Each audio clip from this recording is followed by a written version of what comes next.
인간 생명의 유전적 청사진인 인간 게놈 지도가 완성이 돼서 당뇨에서 암에 이르기까지 난치병 정복이 머지않아 이루어질 전망입니다. 최근 국내에서도 생명공학 분야 중 식량과 농업 분야 등의 식물복제 연구가 활발히 진행되고 있는 가운데 식물복제에 의한 식품 대량 생산이 본격적으로 시작됐습니다. 안일만 기자와 함께 알아봅니다. 생명공학 분야에서의 동물과 식물 복제는 선진국의 경우 오래됐습니다만 우리나라에서 이 식물 복제에서 대량 생산에 성공했다면 커다란 의미가 있는 것인데요. 어떤 분야입니까? 네, 그렇습니다. 모든 생명체는 땅을 삶의 터전으로 삼으면서 그 생명을 유지하고 있는데요. 특히 식품과 관련된 농산물 등은 땅에 뿌리를 내려서 물과 영양을 공급받으면서 열매를 맺는 방법으로 인간에게 먹을 양식을 제공해주고 있습니다. 이것이 바로 자연 생태계 법칙 아니겠습니까? 네. 그런데 이러한 자연 생태계 법칙과는 달리 한약재나 또는 식량 자원화할 수 있는 뿌리 식물을 인공으로 만든 생물 반응기에 넣어서 대량으로 생산하는 곳이 있는데요. 그림을 보면서 설명을 드리겠습니다. 마치 우주 공간에 떠다니는 위성 물체처럼 보이는 이 둥근 모양의 것들이 생물 반응기인데요. 네. 뿌리 식물들이 왕성하게 자라는 모습을 볼 수가 있습니다. 여기에서 자라고 있는 이 뿌리들은 바로 산삼 뿌리입니다. 한 생명공학 교수가 개발한 이 대형 생물 반응기는 세계에서 유일하게 우리나라만 보유하고 있습니다. 기존의 생물 반응기라는 것은 대부분 보면은 생물 반응기 위에나 아니면 밑에 모터를 단 다음에 그 축에다가 프로펠러 같은 걸 넣어서 돌려주게 됩니다. 그래서 내부에 있는 갖다 이제 젖어주거든요. 근데 그렇게 했을 경우는 미생물 같은데 오염이 되게 수월습니다. 그래서 식물처럼 장기 배양하는 데는 그게 안 맞거든요.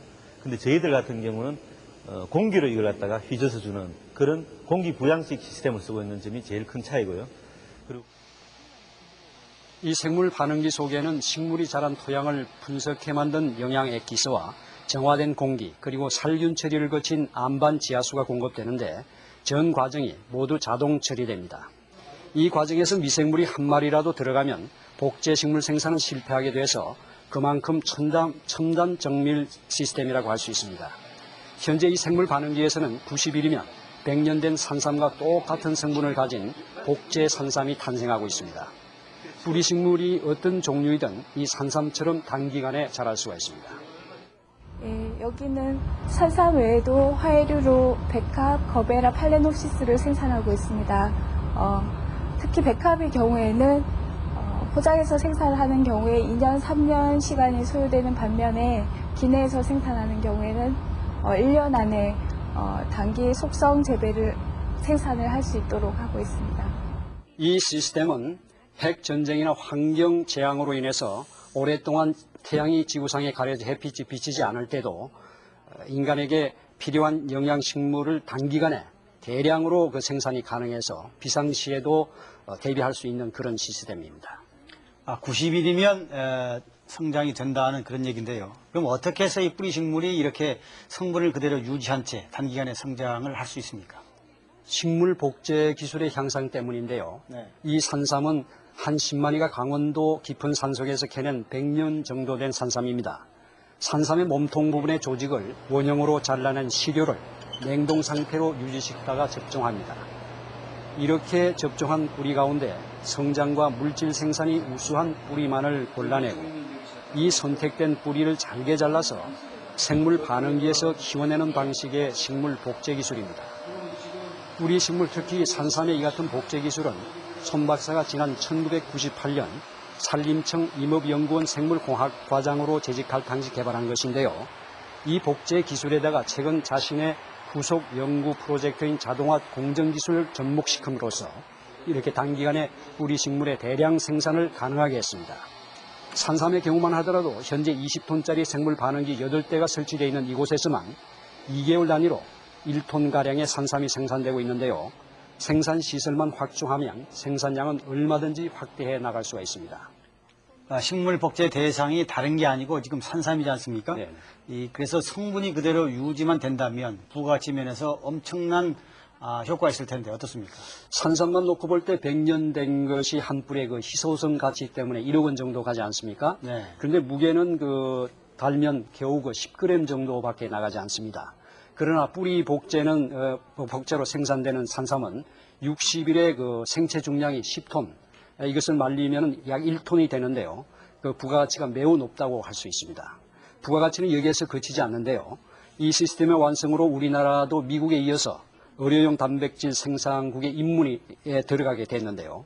의료용 단백질의 경우 당뇨병 치료제인 인터페론은 판매가가 1g에 5천만 원, 그리고 빈혈 치료제인 EPO는 1g에 7억 원에서 8억 원 정도의 엄청난 고가입니다. 네. 미국의 엠젠이라고 하는 조그만 중소기업이 있는데요.